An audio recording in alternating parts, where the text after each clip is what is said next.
Del libro La actitud mental positiva, un camino hacia el éxito, del autor Napoleón Hill y W. Clement Stone. Capítulo 4. ¿Se atreverá usted a explorar los poderes de su mente? Dirija sus pensamientos con una actitud mental positiva para controlar sus emociones y encauzar su destino. Usted es una mente con un cuerpo. Y, dado que es una mente, usted posee poderes místicos, poderes conocidos y desconocidos. Atrévase a explorar los poderes de su mente. ¿Por qué explorarlos? Cuando haga los descubrimientos que le están aguardando, estos le podrán reportar salud física, moral y mental, felicidad y riqueza, éxito en la profesión o actividad que haya elegido e incluso un medio de influir, controlar, utilizar o aprovechar los poderes conocidos y desconocidos. Atrévase a investigar todas las fuerzas espirituales que se encuentran más allá del reino de los procesos físicos conocidos, unas fuerzas que podrá utilizar cuando aprenda a aplicarlas, lo cual no le resultará muy difícil, no más difícil que encender un televisor por primera vez. Porque un niño está en condiciones de sintonizar con su programa de televisión preferido y cuando lo hace, desconoce cómo están construidos la emisora y el televisor, al igual que la tecnología en que está basado. Pero no importa, lo único que el niño necesita es saber girar el mando adecuado o bien pulsar el botón preciso. Verá usted en este capítulo de qué manera puede girar el mando adecuado o bien pulsar el botón preciso para conseguir lo que desee del aparato eléctrico más eficaz que jamás se haya concebido. A pesar de que este aparato es obra de la potencia divina, usted lo posee. ¿Cómo está hecho? Bueno, entre otras cosas, está compuesto por más de 80 millones de células eléctricas. Como es natural, consta de muchas piezas y cada pieza es en sí misma un mecanismo eléctrico. Una de ellas es una maravilla eléctrica y sin embargo solo pesa 1,5 kilos aproximadamente. Su mecanismo está compuesto por más de 10,000 millones de células que generan, reciben, registran y transmiten energía. ¿Cuál es este maravilloso aparato que usted posee? Su cuerpo. Usted es y será el mismo aunque pierda un brazo, un ojo u otras partes de su cuerpo. ¿Y la maravilla eléctrica? Su cerebro y su sistema nervioso. Este es el mecanismo a través del cual se controla su cuerpo y a través del cual funciona su mente. Y su mente, esta también está compuesta por partes. Una es la conciencia y la otra es el subconsciente. Ambas están sincronizadas y funcionan conjuntamente. Los científicos han conseguido averiguar muchas cosas acerca de la conciencia y sin embargo, hace menos de 100 años que empezamos a explorar el vasto territorio desconocido del subconsciente.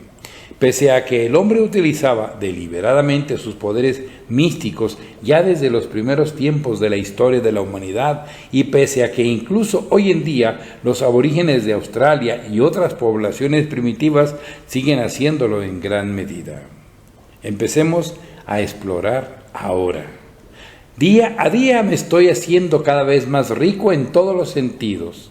Empecemos acompañando a Vic McCall de Sydney, Australia, en un viaje desde el fracaso y la derrota hasta el éxito y los logros. A la edad de 19 años, Bill estableció su propio negocio de cueros y pieles. Fracasó. A la edad de 21 años se presentó como candidato al Congreso Federal y una vez más fracasó. Parece ser, sin embargo, que estas y otras derrotas indujeran a este joven australiano a desarrollar un descontento inspirador. Y entonces empezó a buscar las normas del éxito. Ocurría que Bill McCall deseaba hacerse rico y creía que podía encontrar las pautas para hacerse rico en los libros de inspiración. Mientras examinaba la sección de libros de inspiración de la biblioteca, a Bill le llamó la atención el título Piense y hágase rico. Pidió el libro y empezó a leerlo.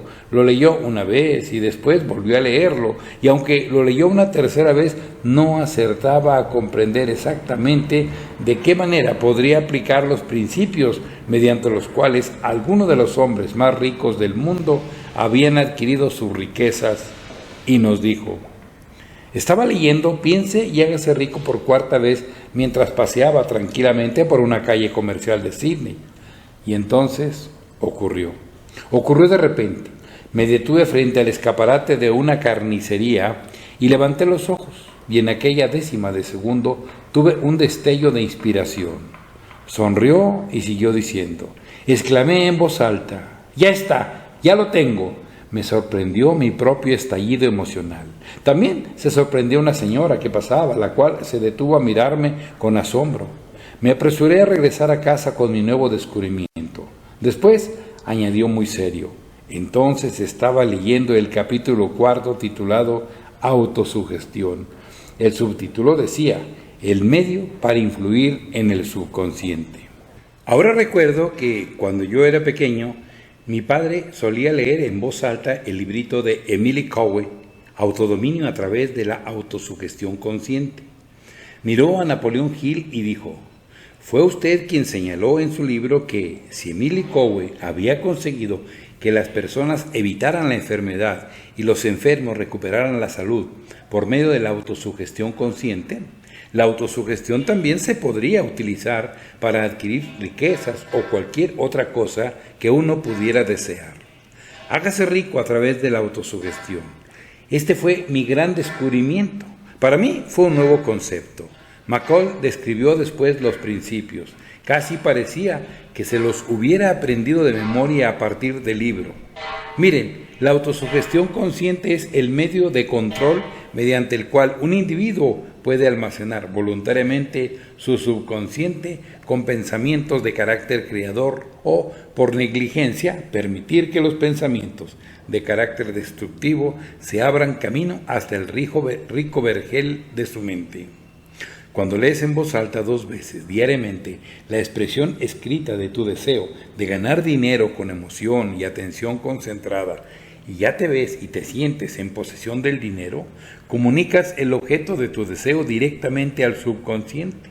Mediante la repetición de este procedimiento, creas voluntariamente unos hábitos mentales favorables a tus esfuerzos de convertir el deseo en su equivalente monetario. Permítanme repetirlo. Es muy importante que cuando se lee en voz alta la expresión escrita del deseo mediante la cual se intenta desarrollar una conciencia monetaria, se haga la lectura con gran emoción y sentimiento.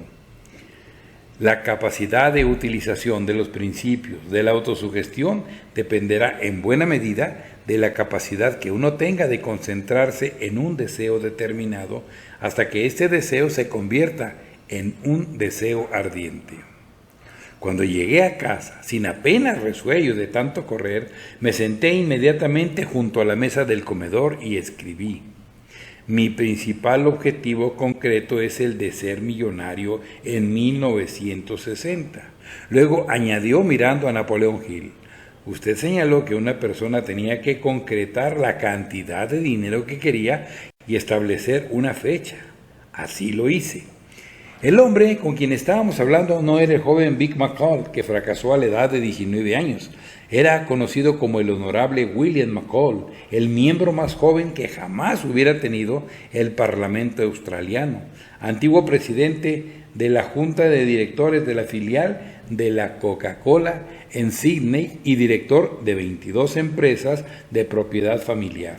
Y en cuanto a la riqueza, cabe señalar que se hizo millonario y llegó a ser tan rico como algunos de los hombres sobre los cuales había leído en el libro que le permitió explorar el poder de su subconsciente con la autosugestión. Cabe señalar, por cierto, que se convirtió en millonario con 4 años de adelanto. Día a día voy siendo cada vez mejor en todos los sentidos. Observará usted que utilizamos la palabra autosugestión como sinónimo del término autosugestión consciente utilizado por Emily Coué. McCall recordó que cuando él era pequeño, su padre le había beneficiado de un descubrimiento hallado en un libro de aquel entonces, un descubrimiento que cualquier hombre, mujer o niño puede utilizar con eficacia en cuanto lo conozca por sí mismo. Al igual que Big McCall y su padre, usted puede emplear también adecuadamente el poder de la autosugestión consciente. Ahora bien, la autosugestión consciente le fue revelada a Emily Coué porque éste se atrevió a explorar los poderes de su propia mente y la de los demás. Antes de hacer su gran descubrimiento, solía utilizar la hipnosis para curar las enfermedades físicas de sus pacientes. Sin embargo, tras haber hecho su gran descubrimiento, que en realidad estaba basado en una simple ley natural, abandonó la utilización de la hipnosis. ¿Y cómo descubrió y reconoció esta ley natural? Emily Coué realizó su gran descubrimiento al hallar la respuesta a algunas preguntas que se había formulado a sí mismo. Dichas preguntas fueron: pregunta 1. ¿Es la sugestión del médico o es, por el contrario, la sugestión de la mente del enfermo la que logra la curación? Respuesta: Coué demostró en forma concluyente que era la mente del enfermo la que en forma subconsciente o bien consciente llevaba a cabo la sugestión a la que reaccionaban su propia mente y su propio cuerpo. Pregunta 2. Si la sugestión del médico estimula la sugestión interna del paciente, ¿por qué no puede el paciente utilizar por sí mismo sugestiones sanas y útiles? ¿Y por qué no puede abstenerse de las perjudiciales sugestiones negativas? La respuesta a esta segunda pregunta se produjo rápidamente. A cualquier persona, incluso a un niño, se le puede enseñar a desarrollar una actitud mental positiva. El método consiste en repetir afirmaciones positivas tales como: día a día, en todos los sentidos, por medio de la gracia de Dios, voy mejorando cada vez más. A lo largo de la actitud mental positiva, un camino hacia el éxito, descubrirá usted muchos factores de automotivación que podrá utilizar para la autosugestión. Y si en estos momentos no sabe usted todavía cómo utilizar la autosugestión, lo sabrá sin duda antes de finalizar la lectura de este libro. Cuando la puerta de la muerte está a punto de abrirse. En los Estados Unidos nacen cada año 450,000 niños fuera de la institución matrimonial y más de 1,5 millones de adolescentes ingresan en instituciones penitenciarias por robo de automóviles y otros delitos.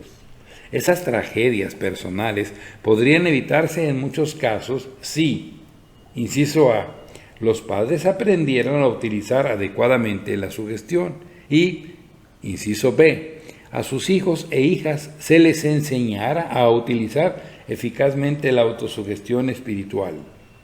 Por medio de un adecuado uso de la sugestión, se podría estimular a los jóvenes a desarrollar unas normas morales inviolables por medio de su propia autosugestión consciente, y estos podrían así neutralizar o rechazar con inteligencia las sugestiones indeseables de sus compañeros. Como es natural, el individuo suele responder con más frecuencia a lo largo de toda su vida a una autosugestión inconsciente que a la autosugestión consciente. En tales casos, responde al hábito y a un impulso interior del subconsciente.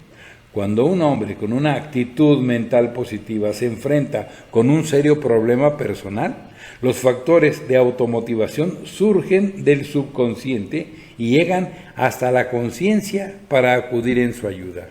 Ello es especialmente cierto en momentos de emergencia, sobre todo cuando está a punto de abrirse la puerta de la muerte. Es lo que le ocurrió a Ralph Wagner de Toowoomba, Queensland, Australia, uno de los alumnos de nuestro curso AMP, La Ciencia del Éxito. Era la 1:30 de la madrugada. En una pequeña habitación de hospital, 2 enfermeras se encontraban junto al cuerpo de Ralph. A las 4:30 de la tarde anterior, se había llamado con urgencia a la familia para que acudiera al hospital. Al llegar los familiares junto al lecho del enfermo, Ralph se encontraba en estado de coma como consecuencia de un grave ataque al corazón. Los parientes se hallaban en el pasillo, cada uno de ellos preocupándose por él o rezando a su manera. En la habitación, escasamente iluminada, ambas enfermeras se afanaban con inquietud, cada una en una muñeca, tratando de encontrarle el pulso. Puesto que Ralph había estado en coma durante todo aquel periodo de 6 horas y el médico había hecho todo lo que había podido, éste había abandonado la habitación yendo a visitar a otros pacientes del hospital que también se encontraban en situación crítica. Ralph no podía moverse, hablar ni sentir nada y sin embargo podía oír las voces de las enfermeras. Pudo pensar claramente durante algunos momentos. Oyó que una de las enfermeras decía muy excitada: «No respira, ¿puede usted encontrarle el pulso?». «No», fue la respuesta. Una y otra vez oyó la pregunta y la respuesta: «¿Puede usted encontrarle el pulso?». «No». «Estoy bien», pensaba él, «pero debo decírselo. Tengo que encontrar el medio de decírselo». Al mismo tiempo, le resultaba gracioso que las enfermeras se engañaran de aquel modo y seguía pensando: «Estoy muy bien, no voy a morir, pero ¿cómo se lo voy a decir?». Y entonces recordó el factor de automotivación que había aprendido. ¿Puede hacerlo? Si cree que puede. Trató de abrir los ojos, pero parecía que cuanto más lo intentaba, tanto más imposible le era. Sus párpados no respondían a las órdenes de su voluntad. Trató de mover el brazo, la pierna, la cabeza, pero no podía sentir ninguna reacción en absoluto. En realidad, no sentía nada. Una y otra vez trató de abrir los ojos, hasta que al final oyó unas palabras. «Me ha parecido verle parpadear. Aún está ahí». No experimentaba ningún temor, dice Ralph, y seguía pensando que todo aquello resultaba muy gracioso. Periódicamente una de las enfermeras me decía: «¿Está usted ahí, señor Webner? ¿Está usted ahí?». A lo cual yo trataba de responder moviendo el párpado para decirles que estaba bien, que aún estaba ahí. La situación se prolongó durante un buen rato hasta que, gracias a sus constantes esfuerzos, Ralph pudo abrir finalmente un ojo y después el otro. Fue entonces cuando el médico regresó, con una extraordinaria pericia y persistencia entre él y las enfermeras, le devolvieron a la vida. Persuasores ocultos. Sin embargo, fue la autosugestión del puede hacerlo si cree que puede, aprendida de memoria en el curso de AMP, La ciencia del éxito, la que le ayudó a salvarse cuando se encontraba a las puertas de la muerte. Los libros que leemos y los pensamientos que se nos ocurren influyen en nuestro subconsciente. No obstante, hay también unas fuerzas invisibles que ejercen unos efectos análogamente poderosos, aunque su carácter sea subliminal, es decir, aunque se encuentren fuera del ámbito de la conciencia. Estas fuerzas invisibles pueden deberse a causas físicas conocidas o bien a fuentes desconocidas. Antes de comentar lo desconocido, ilustraremos un ejemplo que es de conocimiento general desde que se publicó la obra Persuasores ocultos de Vance Packard. La historia se publicó primero en los periódicos norteamericanos y después fue recogida por las revistas. Consideremos un informe que se publicó en una importante revista nacional a propósito del tema de la publicidad subliminal. El informe se refiere a un experimento que se llevó a cabo en un cine de Nueva Jersey, en el que los mensajes publicitarios se proyectaban con tanta rapidez en la pantalla que los espectadores no eran conscientes de ello. Durante un periodo de 6 semanas, más de 40,000 personas participaron sin saberlo en esta prueba mientras se encontraban en el cine. En la pantalla, por medio de un proceso especial que los hacía invisibles a simple vista, se proyectaban 2 mensajes publicitarios sobre unos productos que se podían adquirir en el vestíbulo del cine. Al término de las 6 semanas se elaboró una tabla con los resultados. Las ventas de uno de los productos había aumentado en más del 50%, mientras que las del otro experimentaron un incremento de casi un 20%. El inventor del proceso explicó que a pesar de que los mensajes eran invisibles, habían llegado hasta el público gracias a la capacidad del subconsciente de absorber las impresiones que son demasiado fugaces como para que la conciencia pueda captarlas. Cuando el informe apareció en la prensa, el público se horrorizó ante este intento de canalizar nuestros hábitos mentales, nuestras decisiones de compra y nuestros procesos mentales mediante el uso de la sugestión subliminal. La gente se asustó, temía que la someterían a un lavado de cerebro en la forma más sutil. Y, sin embargo, nos sorprende que nadie planteara la cuestión desde el punto de vista de una actitud mental positiva. La sugestión subliminal también puede emplearse para objetivos deseables. Todo el mundo sabe que el poder puede usarse para bien o para mal según se dirija. Ahora que el experimento ha demostrado sus efectos, no hace falta mucha imaginación para comprender qué beneficiosos resultados podrían obtenerse en caso de que los siguientes factores de automotivación se proyectaran en una pantalla cinematográfica. Dios es siempre un Dios bueno. Día a día, en todos los sentidos, por medio de la gracia de Dios, va usted siendo cada vez mejor. Tenga el valor de enfrentarse con la verdad. Lo que el hombre puede concebir y creer, la mente del hombre lo puede alcanzar con una actitud mental positiva. Toda adversidad lleva la semilla de un beneficio equivalente o todavía mayor para aquellos que tienen una actitud mental positiva. Usted puede hacerlo si cree que puede. Este sería el planteamiento de la actitud mental positiva, siempre y cuando se obtuviera de antemano, como es lógico, el consentimiento del público. Otro ejemplo de fuerza física conocida que afecta al subconsciente nos lo ofrece el efecto del radar en los navegantes. ¿Por qué se hundieron los buques Andrea Doria y el Valchem cuando el Andrea Doria, capitaneado por Pierre Calamai, y el Stockholm, bajo las órdenes del capitán H.G. Nordenson, chocaron aproximadamente a 50 millas de la isla de Nantucket? 50 personas perdieron la vida. El Andrea Doria fue localizado por el oficial de radar del Stockholm cuando ambos buques se encontraban a unas 10 millas el uno del otro. El lujoso buque Santa Rosa de la Grace Line, bajo el mando del capitán Frank S. Swedick, chocó con el petrolero Valchem el 22 de marzo de 1959 a 22 millas de la costa de Nueva Jersey. 4 tripulantes resultaron muertos. El segundo de a bordo, Walter Wells, oficial de radar del Santa Rosa, afirmó que había trazado 2 gráficos del rumbo del Valchem. En ambos casos, las investigaciones no permitieron hallar una explicación satisfactoria de la causa de las colisiones. ¿Pudieron ser las ondas de los instrumentos de radar la verdadera causa? Tal vez Sidney A. Schneider tenga la respuesta. De joven, Sidney A. Chaser, de Chucky, Illinois, empezó a mostrar interés por el hipnotismo al observar cómo su hermano mayor, estudiante universitario, conseguía hipnotizar con éxito a su primer sujeto.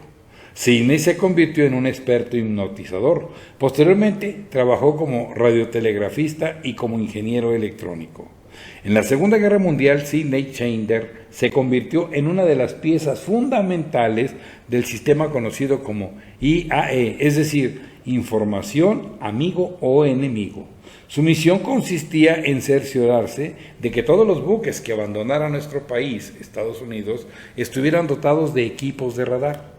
Observó que en algunas ocasiones los oficiales de radar entraban en un estado de hipnosis y no se percataban de que habían entrado en un estado de hipnosis cuando salían del mismo. Gracias a sus conocimientos hipnóticos y electrónicos, Schneider llegó a la conclusión de que la concentrada atención de los oficiales navales tenía lugar cuando las ondas del aparato de radar quedaban sincronizadas con las ondas cerebrales del oficial en cuestión. Basándose en esta teoría, modificó las ondas del instrumento de radar y eliminó la posibilidad de los estados hipnóticos. Sidney Chander nos dijo que había convertido sus conclusiones sobre el principio que sumía a los oficiales de radar en un estado hipnótico en el llamado sincronizador de ondas cerebrales, un aparato que inventó al término de la guerra. ¿Qué es el sincronizador de ondas cerebrales? Es un instrumento electrónico destinado a provocar diversos niveles de hipnosis a través del estímulo subliminal y luminoso de las ondas cerebrales. El instrumento puede utilizarse solo o bien combinado con una grabación magnetofónica de las sugestiones verbales del terapeuta. Al paciente no se le aplica ningún tipo de conexión física. Los resultados se obtienen a cualquier distancia a la que resulte visible la luz del aparato. El aparato permite que la luz provoque profundos niveles hipnóticos en más del 90% de los sujetos en un promedio de 3 minutos. En un experimento realizado con el sincronizador de ondas cerebrales, ninguno de los sujetos fue informado acerca del aparato o de los efectos que éste podía producir. Tampoco se les dijo que estaban siendo objeto de un experimento y, sin embargo, un 30% de ellos fue hipnotizado en distintos grados que oscilaron entre estados ligeros y profundos. ¿Por qué y cómo funciona el sincronizador de ondas cerebrales?, preguntamos nosotros. Es como una emisora de televisión, dijo Schneider. El cerebro humano produce impulsos, ondas eléctricas en varias frecuencias. Este conocimiento lleva aplicándose en el campo de la medicina desde el año de 1929 y el invento del electroencefalógrafo, comúnmente llamado aparato del EEG, es un instrumento que registra las ondas cerebrales. Mi aparato funciona en forma parecida como lo hace un sistema de televisión, añadió Schneider. La razón de que las imágenes que recibe el televisor no se desplacen hacia arriba o hacia abajo reside en que los impulsos generados en el interior del aparato se hayan sincronizados con los correspondientes impulsos generados por la emisora de televisión. El televisor se ve obligado a funcionar según el ritmo controlado por la emisora y la imagen tiene que obedecer. Al igual que una emisora de televisión, el sincronizador de ondas cerebrales produce también unos impulsos de sincronización y a través del estímulo luminoso, las ondas enviadas por el sincronizador hacen que la frecuencia de las ondas cerebrales siga el mismo ritmo. Llegados a este punto, se puede provocar la hipnosis. Basta comparar el cerebro con un televisor y el sincronizador de ondas cerebrales con una emisora de televisión. Y a medida que siga leyendo, podrá observar usted que, aparte de comparar su cerebro con un televisor, también podrá compararlo con una emisora de televisión. Algunos conocimientos pueden ser peligrosos. Acabamos de explorar algunas de las fuerzas invisibles debidas a causas físicas conocidas. Entremos ahora en el reino de lo desconocido, en el emocionante campo de fenómenos psíquicos tales como 1. PES, percepción extrasensorial. Conciencia, o bien reacción ante un acontecimiento o influencia externa no captada por medios sensoriales. Entre ellos se incluyen telepatía, transferencia de pensamientos, clarividencia, capacidad de discernir objetos no perceptibles por los sentidos, precognición, visión del futuro, postcognición, visión del pasado. 2. Psicocinesis, efecto de la mente sobre un objeto. Pero seamos realistas y mantengamos los pies firmemente apoyados en el suelo. Exploremos lo desconocido con sentido común. Correrá usted peligro a menos que utilice la lógica y evite los efectos de sus telarañas mentales. Los hechos deberían ser los pontones que le permitieran cruzar el río de la duda. Por consiguiente, deje que un guía experto le dirija por caminos seguros.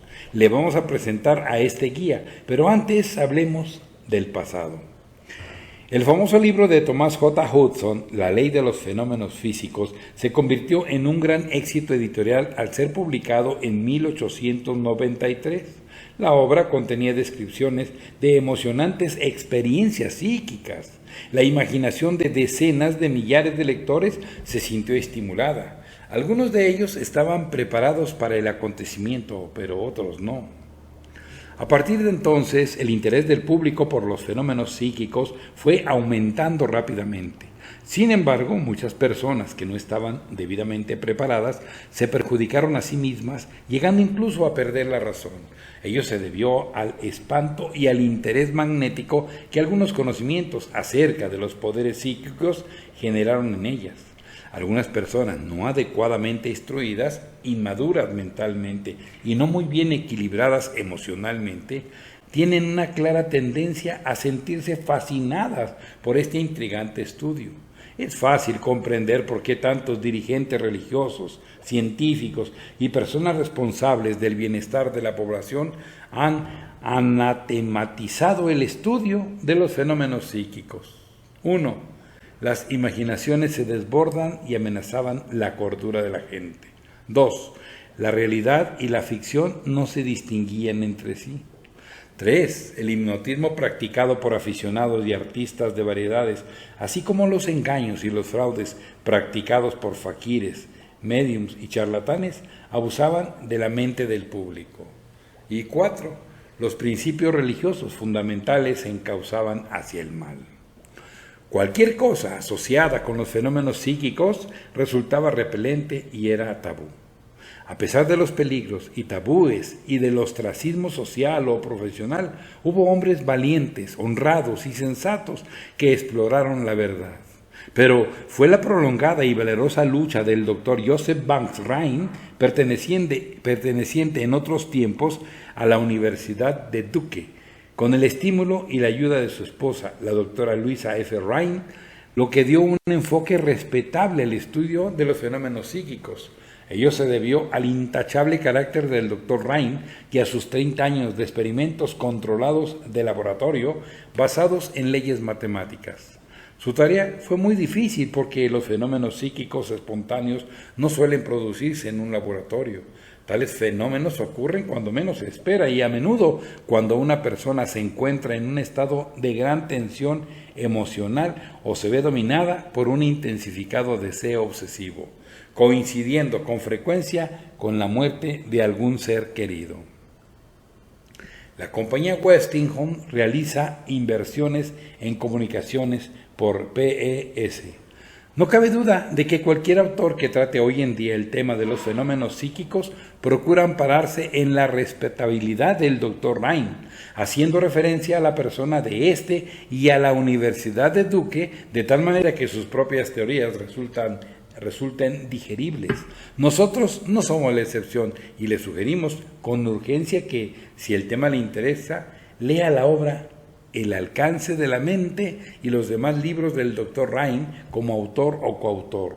Nuestra recomendación: deje que el Dr. Joseph Banks Rhine sea su guía. ¿Hasta qué extremo ha sido eficaz la labor del Dr. Rhine en lo relativo a romper la resistencia a la investigación y la creencia en estos extraños poderes de la mente? Nos parece que una buena prueba estriba en el hecho de que los sesudos hombres de negocios están convencidos de ello y están llevando a cabo experimentos por su cuenta. En el transcurso de una entrevista, el Dr. Peter A. Castrocchio, director del Instituto Westinghouse de Astronáutica, confirmó que los científicos de la Westinghouse estaban realizando investigaciones con el fin de hallar un medio para utilizar la telepatía y la clarividencia en comunicaciones de larga distancia. El doctor Castruccio mantuvo además muchas entrevistas con el doctor Rhine antes de adoptar una decisión sobre la puesta en marcha de este gran experimento. ¿Alcanzarán éxito las investigaciones encaminadas a utilizar la telepatía y la clarividencia con fines comerciales? Contestaremos de la siguiente manera. No hace mucho tiempo, la gente se burlaba de ciertas ideas que entonces resultaban increíbles, pero que hoy en día se dan por descontadas. Inciso A: la conversión de la materia en energía y de la energía en materia. Inciso B: la desintegración del átomo. Inciso C: los satélites fabricados por el hombre. Inciso E: la propulsión a chorro. Inciso D: cualquiera de los artículos actualmente de uso cotidiano, como por ejemplo los televisores. ¿Y qué decir de la computadora electrónica, diseñada a partir de la computadora humana? Es decir, el cerebro y el sistema nervioso humanos. Todo ello lo concibieron, lo creyeron y lo llevaron a cabo hombres con una actitud mental positiva. Los aparatos que funcionan a la velocidad de la luz, es decir, a 300.000 kilómetros por segundo. Los aparatos que pueden calcular 40.000 operaciones aritméticas por segundo y detectar y corregir sus propios errores.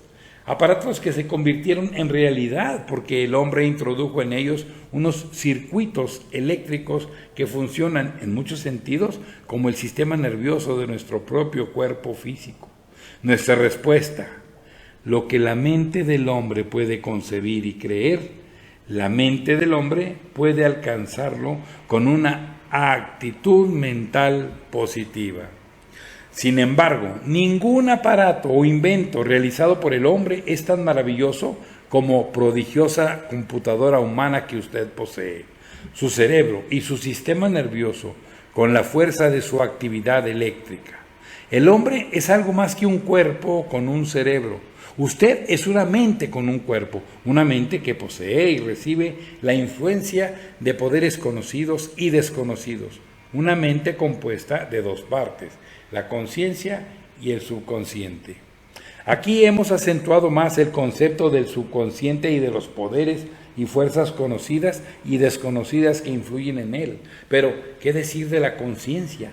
Esta es también muy importante y a ella nos referiremos en el siguiente capítulo titulado "Y algo más". Ahora, si su reacción a lo que ha leído no le ha permitido comprender de qué manera puede girar el mando adecuado o bien pulsar el botón preciso para conseguir lo que quiera de su propio aparato, atrévase a explorar los poderes de su mente. Siga los consejos de la guía número 4 y algo más. Guía número 4. Ideas a seguir. Número 1. Usted es una mente con un cuerpo. Su cuerpo es un aparato eléctrico. Su cerebro es un mecanismo eléctrico maravilloso. 2. Su mente tiene dos partes, la conciencia y el subconsciente. Ambas funcionan conjuntamente. 3.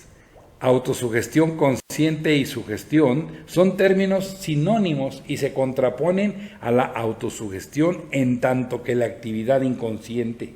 La autosugestión envía automáticamente mensajes desde el subconsciente a la conciencia, así como a las distintas partes del cuerpo. En el subconsciente están localizados el hábito, la memoria, las normas inviolables de conducta, etc. 4. Día a día, en todos los sentidos, voy mejorando cada vez más. Las afirmaciones del propio yo, repetidas con frecuencia, rapidez y firmeza, influyen en el subconsciente y lo impulsan a reaccionar. Big McCall adquirió riqueza mediante el uso de la autosugestión. 5. El gran descubrimiento de Cowe fue el siguiente. Puede usted utilizar sugestiones sanas y positivas para ayudarse a sí mismo y puede también rechazar las sugestiones negativas y perjudiciales. 6. Aprenda a utilizar la adecuada sugestión para influir en los demás. Aprenda a utilizar las adecuadas autosugestiones conscientes. Cuando lo haga, podrá conseguir salud física, moral y mental, felicidad y éxito. 7. Usted puede hacerlo si tiene una actitud mental positiva y cree que puede. 8. Persuasores ocultos. Elija el planteamiento de la actitud mental positiva. 9. Su cerebro envía energía en forma de ondas cerebrales y esa energía es una fuerza que puede influir en otra persona o en un objeto. 10. Algunos conocimientos pueden ser peligrosos. Atrévase a explorar los poderes de su mente. Cuando entre en el peligroso territorio inexplorado de los fenómenos psíquicos, deje que el Dr. Joseph Banks Ring sea su guía. Día a día, en todos los sentidos, mediante la gracia de Dios, voy siendo cada vez mejor a través de una actitud mental positiva.